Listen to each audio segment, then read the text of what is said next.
Hi you guys, it's Lynnea with a video for LDRS Creative, and I know that on my channel and my blog lately it has been full-time Christmas, but I thought that I would take a little break and go back to one of my favorite stamp sets from LDRS Creative. So I'm going to use the Ice Cream Party stamp set, and I'm using this cute little popsicle image and inking it up with a Raven hybrid mini ink cube, and I am just going to stamp this all over my cardstock and fill up my background panel. Now I love their little hybrid inks because they are good for alcohol markers or water-based coloring. So today I'm going to be using some water-based brush markers, and usually when I do watercoloring I like to clear heat emboss the edges of the stamped image.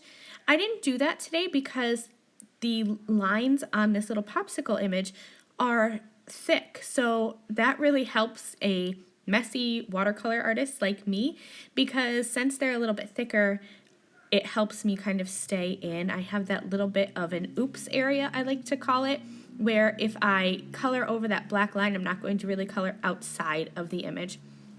So like I said, I'm just using some water-based brush markers, and my technique for coloring, if you can even call it a technique because it really is so easy, I just add a little bit of color where I want the darkest area to be. So for the popsicle sticks, I added color right underneath the popsicle, and then I used a water brush to pull that color out down towards the bottom of the stick so you can kind of see where it goes dark to light.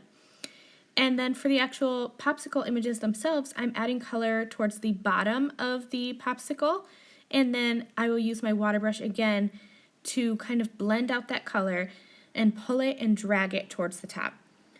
So I put down that heavy layer of color at the bottom, and then I just color over all of that with my water brush marker, and here you can kind of see me pulling that color up so that it fades from the bottom up to the top.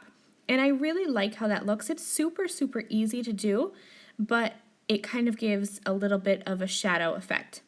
Now for my popsicles, I did bright and happy colors, which, I mean, I guess it's kind of like summer and springy, but I just kind of felt the need to bring some happy colors into my craft room today. So I have a pink, a teal color, a yellow, but I added a little orange to my yellow to make it like a deeper yellow. The yellow that I had was quite bright, so I added that orange to darken that up. And then I also have a lavender type purple. To add a little bit more texture to my background, I'm adding just some flicks of regular black watercolor. You know that I love to do this. I'll always do this to my watercolor backgrounds. I just love how that looks.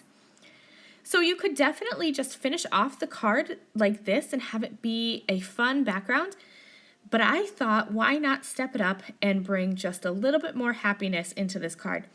So I'm using a stamp pocket, like what a lot of us crafters keep our stamp sets in.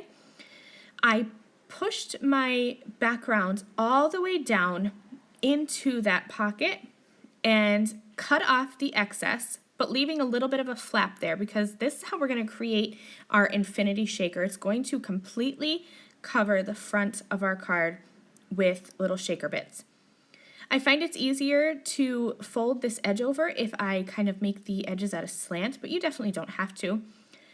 I also added a little piece of double-sided tape to the back of my watercolor panel, just so that it stays put and doesn't move around.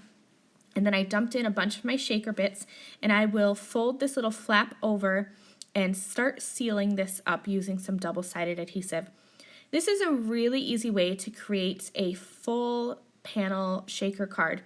And also, I love doing it this way because I always tend to either add way too many or way too few sequins. And doing it this way, you can definitely see how many sequins you have, so you know if you need to add some in or take some away. So like I said, I'm just going to use some double-sided adhesive and just put that on those flaps, the little extra flap that I had from the pocket, and just easily fold that flap over and adhere it to the back of this card panel. And then once I flip this over, you're going to see all those little shaker bits are sealed up in there, but they really have, you can cover the whole front of your card with sequins. It's so cool. Now you do need to add this on to an A2 size card. So I just added some more double-sided adhesive, and then I'll just put that onto my card front. Really, really easy to do. And once I add that onto my card front, it is going to kind of flatten out the back of that stamp pocket, so the sequins don't move around as freely as a regular shaker card. But a real bonus to this style of card is that you can mail it without any extra postage. And I kind of like how the sequins stay put. You kind of have to give it an extra hard shake to get them to move around. Like you can see here, there's sequins all over my background. It's just so fun. I stamped out the Anything is Popsicle sentiment from the Ice Cream Party stamp set, and I stamped that in that little label, and then I just cut that out with my scissors. I'll add some foam squares behind that and add it right to the front of my card. And that will complete my card project today. I hope you really got inspired by this type of infinity shaker card. It's so easy to do, and I hope that you'll make your own. Thank you guys so much for joining me. I'll see you soon. Bye.